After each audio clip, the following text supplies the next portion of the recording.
بسم اللہ الرحمن الرحیم۔ محترم سامعین، ناظرین و ویورز، السلام علیکم ورحمۃ اللہ وبرکاتہ۔ امید ہے کہ آپ اللہ تعالیٰ کے فضل و کرم سے خیریت سے ہوں گے۔ اللہ تعالیٰ آپ کو، آپ کے خانہ کو، آپ کے بچوں کو ہمیشہ اپنی حفظ و امان میں خوش رکھے، آمین۔ راہ ہدایت و نیات کے سلسلے کا ولاگ القرآن وارث اپنے یوٹیوب چینل بشیر رشیدی سے پیش کرنے جا رہا ہوں۔ روحانی اور قرآنی سلسلے کا یہ ولاگ جو سلسلہ باعث خیر، باعث برکت اور باعث ثواب ہوتا ہے، روزانہ کی بنیاد پر اسے اپنے اس چینل بشیر رشیدی سے پیش کرتا ہوں، اللہ تعالیٰ کی رضا کے لیے اور عوام الناس کی آگہی اور یاد دہانی کے لیے۔ اللہ تعالیٰ میری یہ کاوش قبول فرمائے اور ہمیں اپنی ہدایات اور رسول اللہ صلی اللہ علیہ وسلم کے ارشادات پر عمل کرنے کی توفیق عطا فرمائے، آمین۔ شروع کرتا ہوں القرآن۔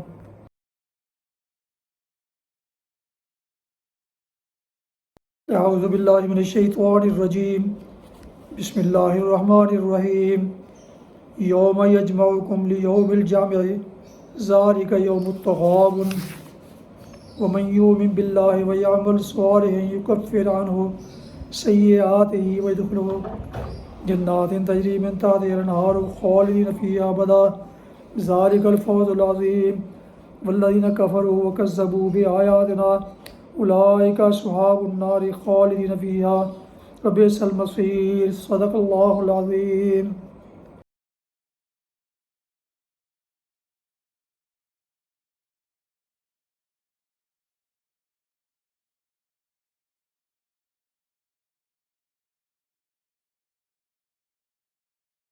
سورہ التغابن کی آیات مبارکہ 9 اور 10 کی تلاوت کے بعد اس کا ترجمہ۔ یوم یجمعکم لیوم الجمع ذالک یوم التغابن، اس کا پتہ تمہیں اس روز چل جائے گا جب اجتماع کے دن وہ تم سب کو اکٹھا کرے گا۔ وہ دن ہوگا ایک دوسرے کے مقابلے میں لوگوں کی ہار جیت کا۔ جو اللہ پر ایمان لایا ہے اور نیک عمل کرتا ہے، اللہ اس کے گناہ جھاڑ دے گا اور اسے ایسی جنتوں میں داخل کرے گا جن کے نیچے نہریں بہتی ہوں گی۔ یہ لوگ ہمیشہ ہمیشہ ان میں رہیں گے۔ یہی بڑی کامیابی ہے، اور جن لوگوں نے کفر کیا ہے اور ہماری آیات کو جھٹلایا ہے، وہ دوزخ کے باشندے ہوں گے جس میں وہ ہمیشہ رہیں گے، اور وہ بدترین ٹھکانہ ہے۔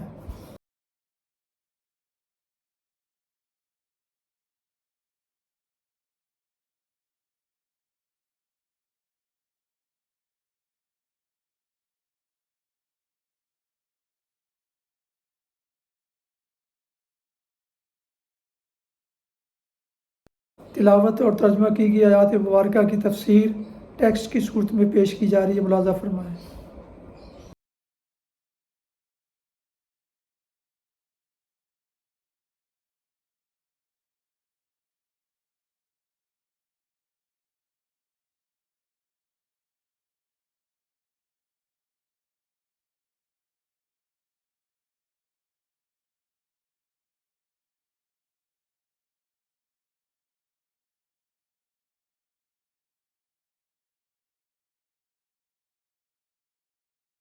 حدیث مبارکہ۔ حضرت عمر بن خطاب رضی اللہ عنہ سے روایت ہے کہ انہوں نے جمعہ کے دن خطبہ ارشاد فرمایا تو اپنے خطبے میں فرمایا، پھر تم اے لوگو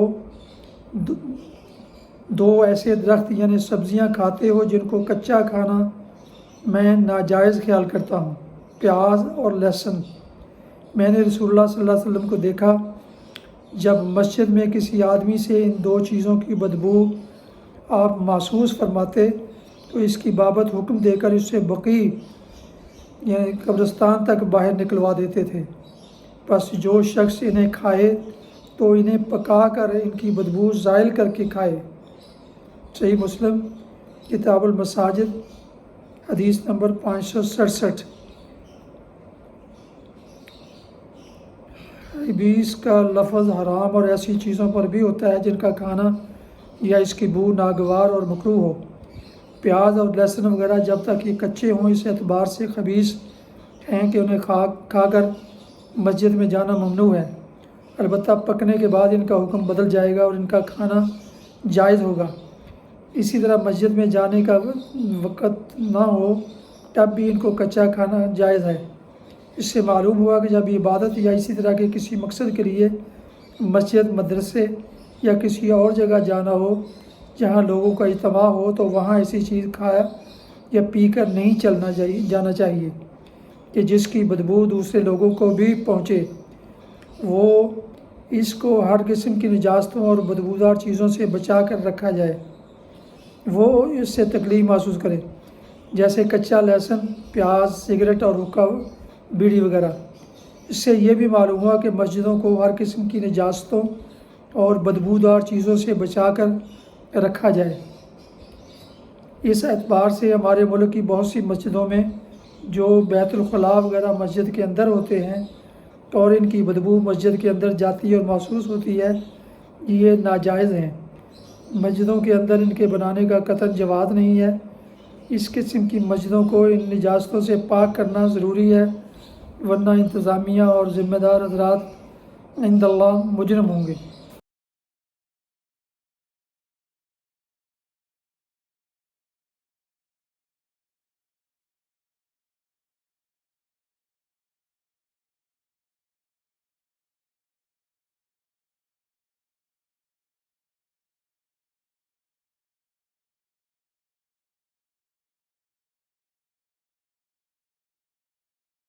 محترم ویورز، ناظرین و سامعین، ابھی آپ دیکھ رہے تھے اور سن رہے تھے راہ ہدایت و نجات کے سلسلے کا ولاگ القرآن و حدیث۔ آج کے ولاگ میں سورہ التغابن کی آیات مبارکہ 9 اور 10 کی تلاوت، ترجمہ اور تفسیر بیان کی گئی۔ اس کے علاوہ حدیث مبارکہ اور دعا بھی پیش کی گئی۔ روحانی اور قرآنی سلسلے کا یہ ولاگ جو سراسر باعث خیر، باعث برکت اور باعث ثواب ہوتا ہے، روزانہ کی طرح آج بھی میں نے اسے اپنے یوٹیوب چینل بشیر رشیدی سے پیش کیا۔ اگر آپ نئے ہیں اور آپ نے ابھی تک اس چینل کو سبسکرائب نہیں کیا تو آپ سے گزارش ہے کہ ثواب کی غرض سے اور خیر و برکت کی نیت سے اسے ضرور سبسکرائب کر لیجیے گا، اور اگر ہو سکے تو دوستوں سے شیئر کر کے، لائک کر کے بیل آئیکن کو بھی پریس کر دیجیے گا تاکہ آنے والے ایسے روحانی اور قرآنی نوٹیفیکیشنز آپ تک اور دوستوں تک باقاعدہ اور بروقت پہنچتے رہیں۔ یقیناً اس سے آپ کو دوہرا بلکہ کئی گنا زیادہ اجر ملے گا انشاءاللہ۔ اپنا بہت خیال رکھیں، اپنی دعاؤں میں پیارے وطن، والدین، اعزاء اقارب، دوستوں کے علاوہ اس ناچیز کو بھی اپنی دعاؤں میں شامل فرمائیں تو انتہائی شکر گزار ہوں گا اور آپ کا احسان مند رہوں گا۔ اللہ تعالیٰ آپ کو، آپ کے بچوں کو، آپ کے تمام اہل خانہ کو ہمیشہ خوش رکھے، آباد رکھے، شاد باد رکھے، آمین۔ السلام علیکم ورحمۃ اللہ وبرکاتہ۔ پاکستان زندہ باد۔ اللہ حافظ۔